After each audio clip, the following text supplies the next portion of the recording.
Once again, good morning po, no? At welcome po ulit sa lahat. Happy 24th Lord's Day sa bawat isa. And indeed, it is by the grace of God, again, no, na nandito po tayo.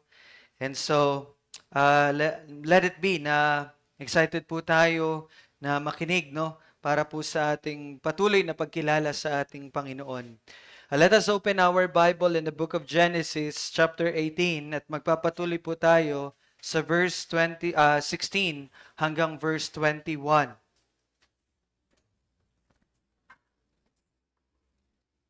Genesis chapter 18, verse 16 hanggang verse 21.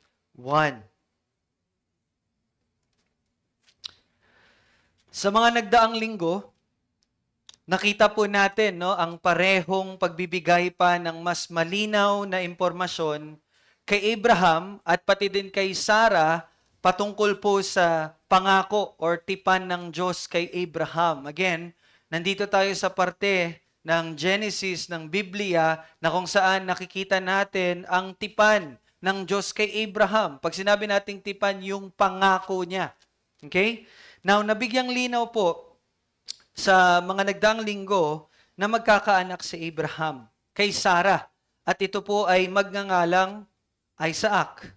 At sa kanya, itatatag ng Panginoon ang kanyang tipan. Again, yung tipan na yon ay yung pangako po ng pagliligtas. Now, nakaraang linggo, natutunan natin na tunay na wala pong mahirap sa ating Panginoon. Maging ang pagliligtas sa atin mula sa ating mga kasalanan, hindi po iyon mahirap sa ating Panginoon.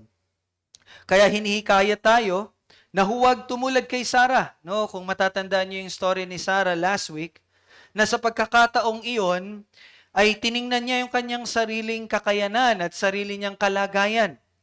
At yun ang nagbigay sa kanya ng dahilan upang hindi maniwala sa sinabi ng Panginoon. Kung matatandaan niyo, sabi ng Panginoon sa pamagitan ng tatlong lalaki na bumisita kay Abraham na si Sarah ay mabubuntis pagkatapos ng 1 taon at tumawa si Sarah. At sabi niya, sa tanda kong ito, magkakaroon pa ba ako ng ligaya?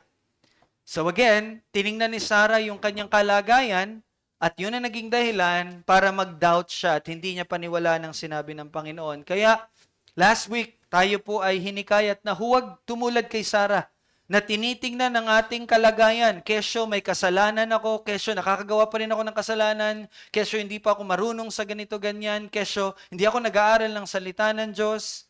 Now, pinaalala po sa atin na ang kaligtasan ay biyaya po at hindi ito nakabase sa kakayanan na meron ng isang tao.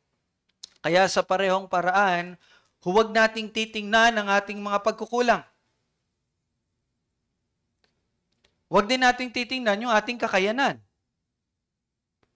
Huwag nating titingnan ang ating mga kahinaan ni ang ating mga kalakasan para sa ating kaligtasan. Huwag na huwag po natin iyon titingnan.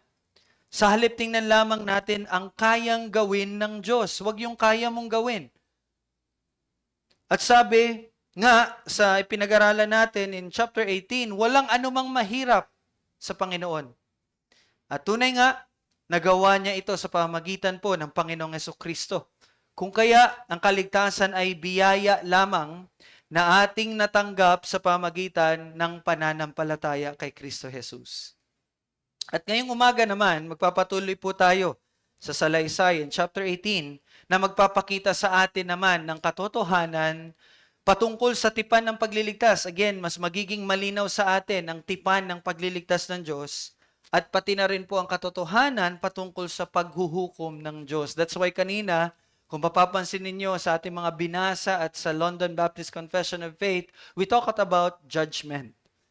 Kasi yan ang ating makikita din sa umagang ito. Tayo po magsitayo bilang pagbibigay-pugay sa pagbabasa ng salitang ipapangaral ngayong umaga. In Genesis 18, verse 16 to 21, mga kapatid at mga kaibigan, makinig po kayo. Tumindig mula roon ang mga lalaki at tumingin sa dakong Sodoma at sinamahan sila ni Abraham upang ihatid sila sa daan. At sinabi ng Panginoon, ililihim ko ba kay Abraham ang aking gagawin, yamang si Abraham ay magiging isang dakila at makapangyarihang bansa At ang lahat ng bansa sa lupa ay pagpapalain sa pamagitan niya? Hindi, sapagkat siya'y aking pinili upang kanyang tagubilinan ang kanyang mga anak at sambahayan pagkamatay niya, na maingatan ang daan ng Panginoon sa pamagitan ng paggawa ng kabanalan at kahatulan, upang maibigay ng Panginoon kay Abraham ang ipinangako niya sa kanya. Sinabi ng Panginoon, ang sigaw laban sa Sodoma at Gomora ay malakas, at sapagkat ang kasalanan nila ay napakalubha. At bababa ako ngayon at titingnan ko kung ginawa nga nila ang ayon sa sigaw na dumating sa akin, at kung hindi, ay aking malalaman. Ito po ang salita ng Panginoon, tayo manalangin. Panginoon, patuloy naming hinihiling sa iyo, O Diyos, na ipakita mo sa amin ang katakot-takot na hihinatnan ng bawat makasalanan, at dahil sa bawat pagkakasala, tunay na ikaw ay pag-ibig, pero tunay din na ikaw ay matuwid at walang kasalanan na iyong hindi paparusahan. Nawa, sa kapangyarihan ng banal na Espiritu, ay makita namin ang aming kasalanan. Magkaroon kami ng takot at lumapit sa tanging daan upang kami ay mapatawad. At iyon ay ang Panginoong Jesucristo. Pagpalain mo nawa ang pangaral ng iyong salita. Amen. Tayo po'y magsiupo. So again, kung matatandaan po ninyo, may tatlong lalaki na bumisita kay Abraham. So yun po yung kausap ni Abraham, no? At pagkatapos noon, ito na yung kasunod. In verse 16, kung papansin ninyo po dito, sinabi dito, tumindig mula roon ang mga lalaki at tumingin sa dakong Sodoma. At sinamahan sila ni Abraham upang ihatid sila sa daan. Now, kung papansin ninyo po dito, pagkatapos po na bisitahin ng Panginoon sila Abraham at Sarah, dito naman ay pinahiwatig na may isa pa palang lugar silang bibisitahin. So hindi lang pala si Abraham at Sarah ang kanilang pakay, pero meron din isang lugar na kanilang pupuntahan. At sinabi dito sa verse 16, ito po ang Sodoma. Narinig niyo na po yun, Sodoma or Sodom in English? Now, bagaman Sodoma lang po ang binanggit sa verse 16, pero kung titingnan niyo po sa verse 20, ay mababanggit din ang Gomora. So, sa makatuwid, ito po ay Sodoma at Gomora. Yun po ang ikalawang pakay ng tatlong lalaki. And sinabi dito na nandoon ang Panginoon. Now, ang dahilan ng pagbisitang ito ay makikita din natin sa verse 20 at verse 21. Anong sinabi dito sa verse 20 at 21? Sinabi ng Panginoon, ang sigaw laban sa Sodoma at Gomora ay malakas sapagkat ang kasalanan nila ay napakalubha. And verse 21, at bababa ako ngayon at titingnan ko kung ginawa nga nila ang ayon sa sigaw na dumating sa akin, at kung hindi, ay aking malalaman. Now, dito po ay malinaw na ito ay may kinalaman sa paglilitis. Tama? At paghahatol saan? Sa kasalanan. Now, kung papansin niyo po sa verse 20, sinabi dito na ang sigaw laban sa Sodoma at Gomora ay malakas, at sapagkat ang kasalanan nila ay napakalubha. Now, maaari sa pagbasa ninyo nito ay maalala ninyo na may parehong lengguwahe. May naalala ba kayo ng binasa to? May kapareho siyang lengguwahe. At ano yon? Ganito din po inihayag.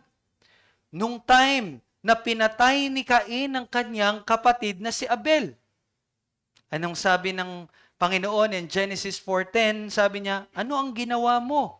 And listen, sabi doon, ang tinig ng dugo ng iyong kapatid ay dumadaing sa akin mula sa lupa. So the same language. Nakikita niyo po yan? Sa makatuwid, ito pong binasa natin sa verse 20 ay pagpapahiwatig ng paghatol ng Diyos. No? Pagpapahiwatig ito ng paghatol ng Diyos. So far, mabibigyan natin ngayon ng paghahambing ang dalawang pagbisita na ni-record or sinulat dito sa chapter 17 at verse 18. 'Di ba? Ang pagbisita kay Abraham. Tama? Ang pagbisita kay Abraham ay pagpapaliwanag or pagpapahiwatig ng biyaya. 'Di ba? Tandaan nyo? Ngunit, Ang pagbisita naman dito sa Sodoma at Gomora ay pagpapahiwatig ng paghuhukom. So ngayon makikita natin na merong dalawang magkaibang sitwasyon. Ang isa ay pagpapahiwatig ng biyaya sa makatuwid ay kaligtasan, ang isa naman ay pagpapahiwatig ng paghuhukom sa makatuwid ay hustisya. Dito ay pareho nating makikita ang biyaya at katuwiran po ng ating Panginoon. At napakahalaga na ito ay ating makita lalo na po sa usapin ng kaligtasan ng isang tao. Ito ay magpapakita sa atin na ang kaluwalhatian pala ng Diyos ay hindi lamang nakikita sa kanyang pagkamahabagin. Hindi lang pala iyon makikita sa kanyang pagiging mapagmahal. Hindi lang pala iyon makikita sa kanyang pagkapuno ng awa.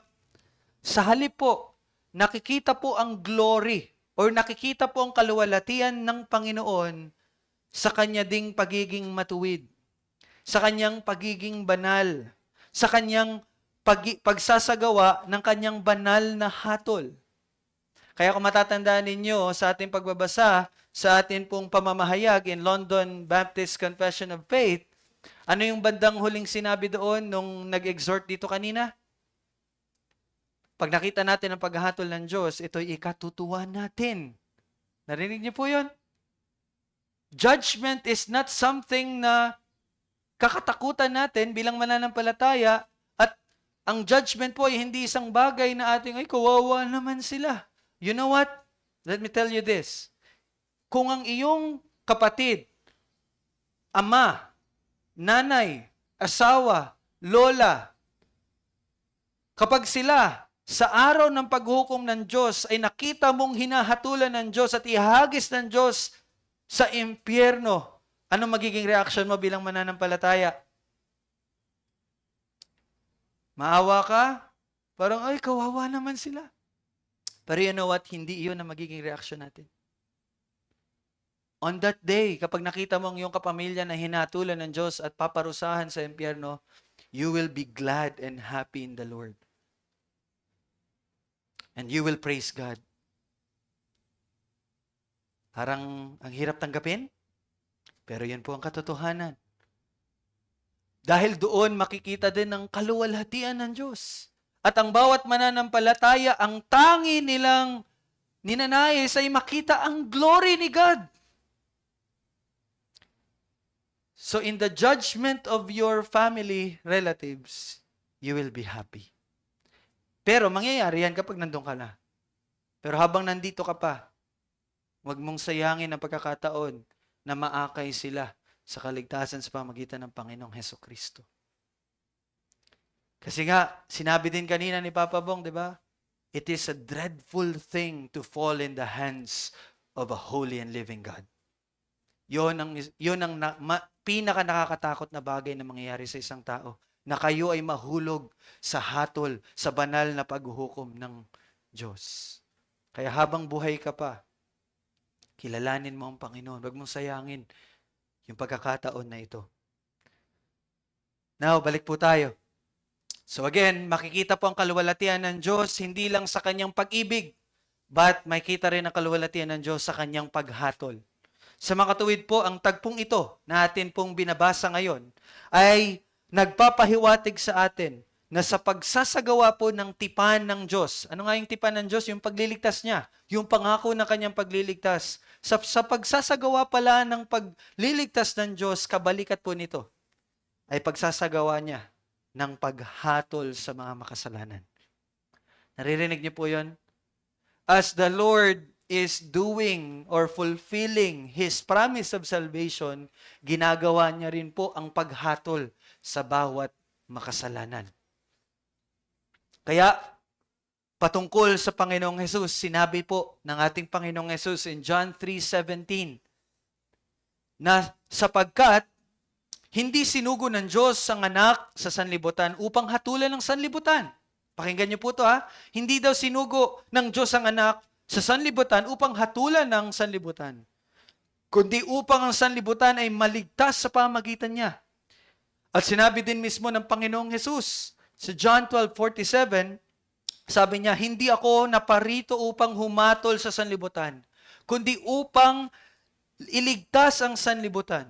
So malinaw po na ang talatang ito ay nagpapakita ng pagparito ng Panginoong Yesus ay upang magligtas. Amen? At iyon ang pagsasakatuparan ng tipan ng pagliligtas ng Diyos. Kaya lang, kung ipagpapatuloy po natin ang pagbabasa in John chapter 12, di ba 47 yung kanina? In John 12:48, the next verse, anong sinabi? Sinabi doon, ang nagtatakwil sa akin at hindi tumatanggap sa aking mga salita. Pakinggan niyo po ito. Ulitin ko po, ang nagtatakwil sa akin, sabi ng Panginoong Yesus, at hindi tumatanggap sa aking mga salita, ay mayroong isang humahatol sa kanya. Ang salitang aking sinabi, ang siyang hahatol sa kanya sa huling araw. The Lord Jesus Christ ay pumarito sa sanlibutan upang magligtas. But ang salita na kanyang mga sinabi ang hahatol sa bawat taong itatakwil at hindi susunod sa kanyang salita. And another one, in John 9:39, sinabi ni Jesus, pumarito ako, listen, sa sanlibutang ito para sa paghatol. Sabi ng Panginoong Yesus, pumarito ako sa sanlibutang ito para sa paghatol. Upang ang mga hindi nakakakita ay makakita. At upang ang mga nakakakita ay maging mga bulag. Anong ibig sabihin nito? Contradicting ba?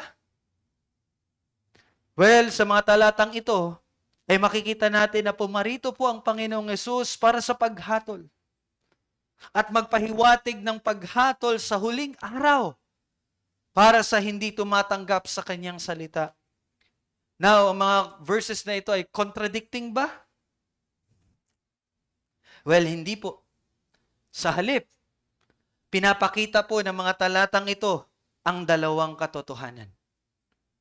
Na ang pagparito ng Panginoong Yesus ay parehong para sa pagliligtas at paghatol. Katulad ng ating nakikita ngayon sa tagpong ating binabasa dito. Tama?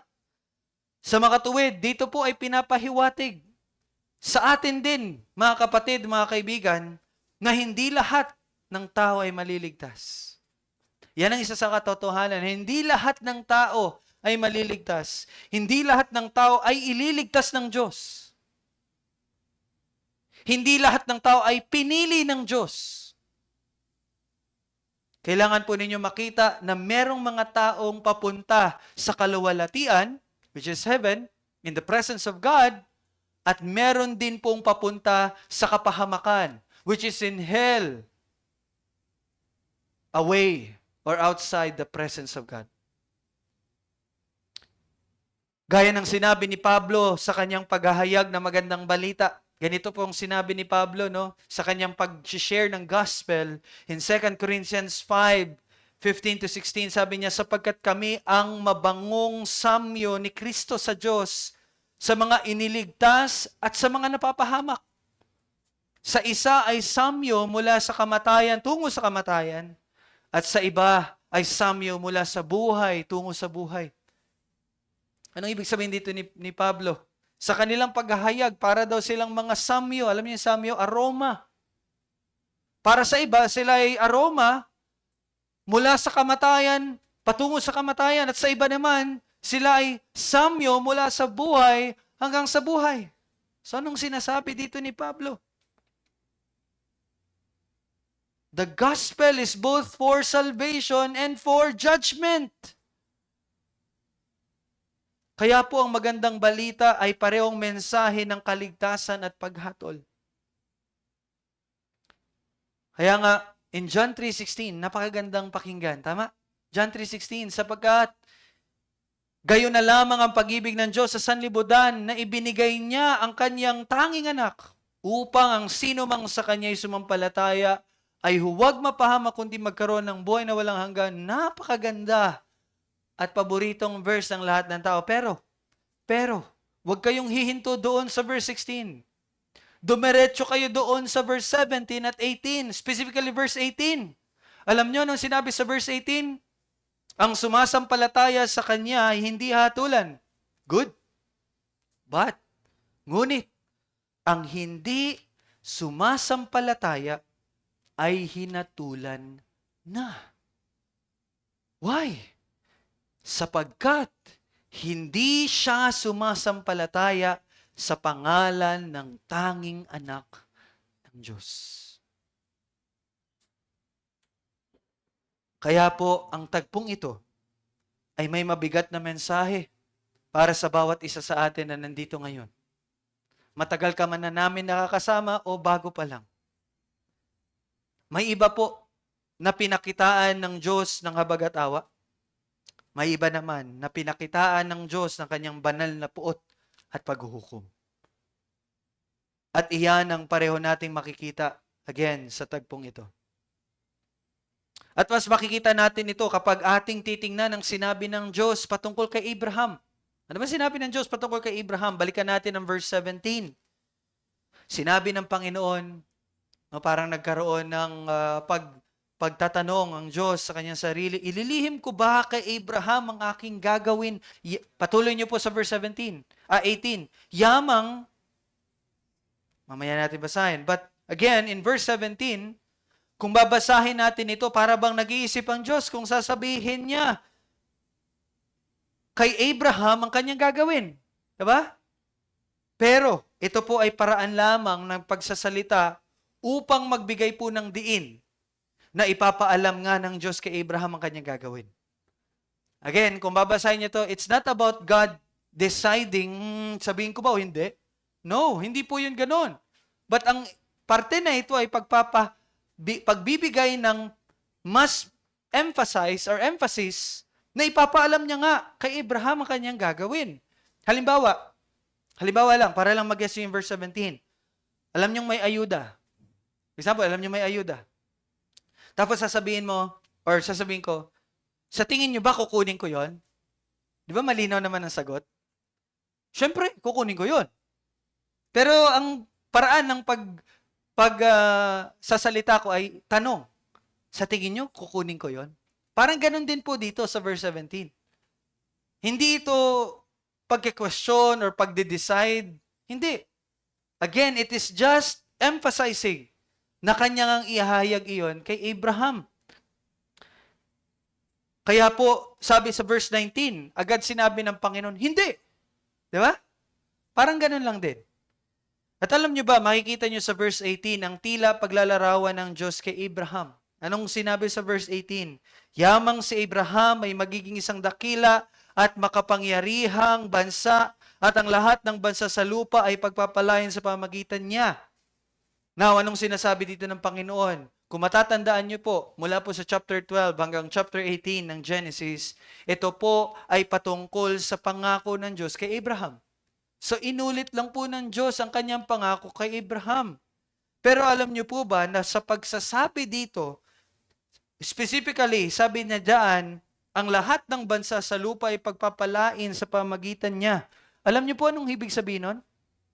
It's about the good news. It's about the gospel. It's about salvation. Yung lengguwahe na yon, kapag nababasa niyo po ito, ang lahat ng bansa sa lupa ay pagpapalain sa pamagitan ni Abraham. Kapag nababasa niyo yan, ang binabanggit dyan, ang tinutukoy dyan ay kaligtasan. Binigyang linaw ito ni Pablo sa sulat niya sa mga taga-Galacia, di ba? Kung matatandaan ninyo. Sa makatuwid po, pinapahiwatig dito na sa pamagitan ni Abraham, ang kaligtasan ay maipagkakaloob sa lahat ng bansa. Kasi doon manggagaling ang binhi kay Abraham. Now, dito pa lang po, makikita na natin ang pagkakaiba ng sasapitin ng mga tao sa Sodoma at Gomora at mga taong katulad nila at sasapitin ng mga nila Abraham at sa kanyang mga salinlahi ng mga anak niya dahil sa pananampalataya. Now, we will see kung anong sasapitin ng dalawa. Kala Abraham ay nagpahayag ng kaligtasan. Tama?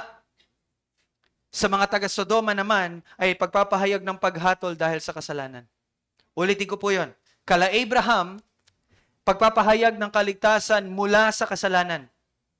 Naririnig niyo po yan? Sa mga taga-Sodoma naman, ay paghahayag ng paghatol dahil sa kasalanan. Ang tanong, anong pinagkaiba nilang dalawa? Di ba?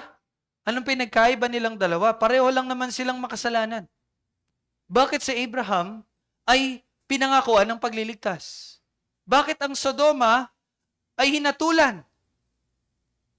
Pareho lang naman silang makasalanan. Well, ang sagot po ay makikita natin sa susunod na verse 19. Anong sinabi diyan sa verse 19? Hindi, sapagkat siya'y aking pinili. That's the answer. Ang pagkakaiba ng mga taong papunta sa impyerno o kapahamakan at ng mga tao papunta sa kaligtasan o sa presensya ng Diyos ay ang soberanong pagpili ng Diyos. Yun po ang pagkakaiba nilang dalawa. Pinili ng Diyos si Abraham, sabi dito, upang ano?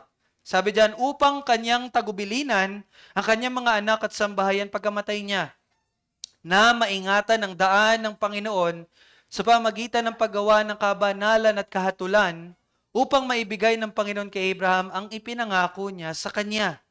Now, kung babasahin po natin ito, huwag niyo pong isipin na ito ay nagtuturo lamang ng gampanin ni Abraham. Hindi lamang po iyon. Hindi lamang ito patungkol sa gampanin or gagampanan ni Abraham na tagubilinan ng kanyang mga anak at sambahayan. Hindi lang po iyon. Hindi rin po ito nagtuturo ng kondisyonal ang pagsasakatuparan ng pangako ng Diyos kay Abraham. Kasi baka pagbasa niyo parang, ay conditional pala. Pag hindi nila nagawa, ay hindi pala gagawin ng Diyos ang pangako. No, hindi ito conditional. Na kapag nagampanan niya ang kanyang tungkulin ay gagawin ng Panginoon ang kanyang pangako, hindi po yan ang pinapakita dito. Sa halip po, dapat nating maintindihan na sa ganitong paraan, isasagawa po at isasakatuparan ng Diyos ang ipinangako niya na dadating ang binhing magliligtas. Na sa pamagitan ng salinlahi ni Abraham na magpapatuloy sa daan ng Panginoon na makikita sa kanilang buhay na gumagawa ng kabanalan at kahatulan, ay doon magmumula ang binhing ipinangako. At tunay nga po, dahil mula sa salinlahing iyon ay dumating ang Panginoong Hesukristo na nagdala ng kaligtasan sa mga makasalanan. And bigyan ko lang po yun ng ideya. Alam niyo ba yung salinlahi ni Abraham? Mga matitigas ang ulo. They disobeyed the Lord. Pero merong mababasa kayo sa Biblia na merong remnant. Alam niyo yung remnant? Remnant yung natitira. Kaunting bahagi na natitira. Merong remnant na iningatan ng Panginoon. At dahil doon nagpatuloy na may sakatuparan ang pangako ng Diyos. So doon din makikita ninyo, hindi talaga sa gawa ng tao. It is by the Lord's preservation. Kasi lahat po, halos lahat ng salinlahi ni Abraham, they disobeyed the Lord, they worship gods. But sabi nga, mababasa niyo yan if you do your reading, babasa niyo in the Old Testament, God has a remnant. May pinili siyang remnant. And through them, nagpatuloy po ang pagsasakatuparan ng pangako ng Diyos. So you see? So this is not conditional. Na kapag nagawa ni Abraham yung kanyang pananagutan, no. But sinasabi dito ng Panginoon, ganito niya isa sa katuparan, na merong mananatili sa kanyang daan, sa pamagitan ng pamumuhay sa kabanalan at katuwiran. At doon ay gagawin niya ang kanyang pangako. Pero it is still the Lord ang siyang gumawa noon. Kaya pong kaligtasan from beginning to end, it is the Lord's. It is not you. It is not us. Ngayon, baka isipin po na naging unfair ang Diyos. Unfair naman si Lord. Kasi si Abraham, niligtas niya. Sodoma at Gomora, pinabayaan niya, hinatulan niya. Na huwag nawang sanang iyon ang makita natin sa pagbabasa natin sa tagpong ito. Huwag naman sana, no? Sa halip po, nawa ay makita natin ang katakot-takot na sasapitin nating mga taong makasalanan kung hindi po niloob ng Diyos na sa kanyang pag-ibig, habag at awa na may piliin. Sa makatuwid po, kung walang pinili ang Diyos, wala pong maliligtas. Kaya wag nawa nating iisipin na unfair ang Diyos sa kanyang pagpili. Nakakatakot po yun na sabihin. Kasi kung walang pinili ang Diyos, again, remember, walang maliligtas. Kasi ang ibig sabihin ng walang pagpili ng Diyos, lahat ng tao ay hahatulan niya. Kasi yon ang nararapat sa lahat ng tao. Pero dahil sa habag at awa niya, may pinili siya. Why? Dahil sa kanyang pag-ibig. Kaya may naligtas. Kaya po ang pagpiling ito ng Diyos ang nagdala ng kaligtasan sa mga makasalanan. Kung wala ito, ay wala din pong pag-asa at wala din kaligtasan ng lahat ng taong makasalanan. And that's you and me. Lahat tayo ay nararapat na lipulin, gaya ng Sodoma at Gomora. Hindi po tayo nakakahigit sa mga tao doon sa Sodoma at Gomora. Ni hindi rin tayo mas mabuti sa kanila. At hindi po yun mangyayari. Hindi po tayo naiiba sa kanila. Lahat po tayo ay nagkasala at mga rebelde sa Diyos. Lahat po tayo ay karapat-dapat na matanggap ang banal na puot at ganap na puot na hatol ng Diyos. Yun ang deserve natin, mga kapatid. Ngunit, sa kabila po ng ating mga pagkakasala, sa kabila po ng ating pagtalikod sa Diyos, sa kabila po ng ating pagsamba sa mga Diyos-Diyosan, sa kabila po ng pagsamba natin sa ating mga sarili, sa kabila po ng lahat ng iyon, gaya ni Abraham, na habang siya ay sumasamba sa buwan, habang si Abraham ay sumasamba sa buwan, siya po ay pinili ng Diyos. Hindi siya pinili ng Diyos dahil mas mabuti at matuwid siya kaysa sa mga tao sa Sodoma at Gomora. Hindi po. Sa halip, habang si Abraham ay katulad ng mga tao sa Sodoma at Gomora na rebelde sa Diyos, habang si Abraham ay katulad nila, siya ay kinaawaan at pinili po ng Diyos upang sa pamagitan niya ay may sagawa at maipagkaloob ang kaligtasang walang sino man sa atin ang karapat-dapat. Yun po ang biyaya. Kaya po ang kaligtasan ay biyaya. It is a gift. Kaya nawa po, sa tagpong ito, magdulot nawa ito sa atin ng lubos na pasasalamat. Magdulot nawa ito sa atin ng lubos na paggalang at pagpapakumbaba sa Diyos. Pagpapasalamat dahil kung hindi sa kanyang biyaya, tayo ay katulad din ng Sodoma at Gomora. Natatanggap ng paghatol. At pagbibigay ng paggalang dahil tunay na siya ay banal at matuwid. At hindi niya hahayaang hindi maparusahan ang bawat pagkakasala. Kaya nawa, ito ay magdulot sa atin na sa biyaya po ng Diyos ay magsumikap tayo na hindi piliin ang kasalanan. Bagaman may kapatawaran at may kaligtasan na, nawa ito din ay magpakita sa inyo kung gaano kaseryoso ang Diyos sa kasalanan.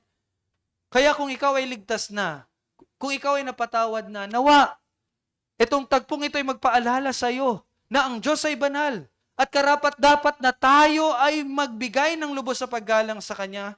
Sa makatuwid ay piliin ang hindi pagkakasala. Bagaman hindi na tayo hatulan kung magkasala man tayo. Lumakad po tayo sa kabanalan at katuwiran dahil niligtas na tayo ng Diyos. Now, sa nalalapit po na pagtatapos, nais ko pong magbigay babala sa bawat isa. Sa susunod po ng mga chapters, Makikita natin yan in the next Sundays.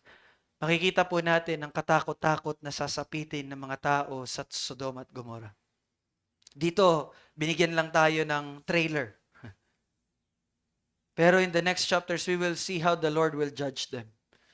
Ngunit nawa ito po ay magdulot din po ng takot sa mga taong hindi pa nananampalataya sa Panginoong Hesus. Bakit?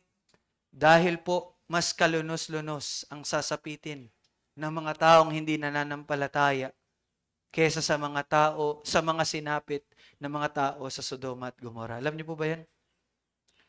Ulitin ko po. Mas masahol at mas kalunos-lunos ang tatanggapin ng mga taong hindi nananampalataya kay Kristo kaysa sa sinapit ng mga tao sa Sodoma at Gomorrah. If you will be frightened, kung kayo'y matatakot sa mangyayari sa Sodoma at Gomorrah, mas matakot kayo kapag kayo ay hindi sumasampalataya sa Panginoong Hesukristo. Why? Sinabi po ng Panginoong Jesus in Matthew 11:20-24, nang binigyan niya ng babala ang mga lunsod na hindi nagsisisi, bagamat nakita nila ang mga ginawa ni Jesus na patunay na siya ang anak ng Diyos at siya ang tagapagligtas. Alam niyo anong sabi ng Panginoong Jesus? Listen, binasa natin to kanina in our Bible reading. At ikaw, Capernaum, lugar to, mga tao sa lugar ng Capernaum, sabi niya, itataas ka ba hanggang sa langit? Ibababa ka hanggang sa Hades. Sapagkat, listen, kung sa Sodoma, binanggit dito ng Panginoon sa Sodoma, sapagkat kung sa Sodoma ginawa ang mga makapangyarihang gawa na ginawa sa inyo. Sabi niya, kung ginawa ko yung mga miracles na ginawa ko sa inyo doon sa Sodoma, nananatili sana iyon hanggang sa araw nito. Ano ibig sabihin ng Panginoong Yesus? Kung nakita daw ng mga tao sa Sodoma ang kapangyarihan ng Panginoong Yesus, they will believe in the Lord Jesus Christ. Kaya sabi ng Panginoong Yesus, kung nakita yun ng Sodoma, nananatili sana sila hanggang sa araw na ito. Ngunit sinasabi ko sa inyo, sabi ng Panginoong Yesus, higit pang mapagtitiisan sa araw ng paghuhukom ang lupain ng Sodoma kaysa sa inyo. See that? Naririnig niyo yan? Ano sabi ng Panginoong Yesus? Sinasabi ko sa inyo, higit pang mapagtitiisan sa araw ng paghuhukom ang lupa ng Sodoma kaysa sa inyo. Sa pareho pong paraan, nahayag na po sa inyo ang ginawa ng Panginoong Hesus. Siya ang binhing ipinangako. Sa makatuwid po, siya ang ipinangakong tagapagligtas. Siya ay namuhay ng banal, namatay para sa mga kasalanan, nabuhay muli, na nagpapatunay na naging katanggap-tanggap ang kanyang bayad sa kasalanan, at nagpapatunay din iyon na siya ang anak ng Diyos, at ngayon ay inuutusan ng bawat tao, lahat ng tao sa mundo ay inuutusan po, na tumalikod sa kanilang mga kasalanan at manampalataya sa Panginoong Hesus. Ang mga taong tumatanggi at hindi nananampalataya sa Kanya ay hinatulan na. Gaya po ng binasa natin kanina in John 3:18. Nawa, kung favorite nyo yung John 3:16, maging favorite nyo rin yung John 3:18. Ang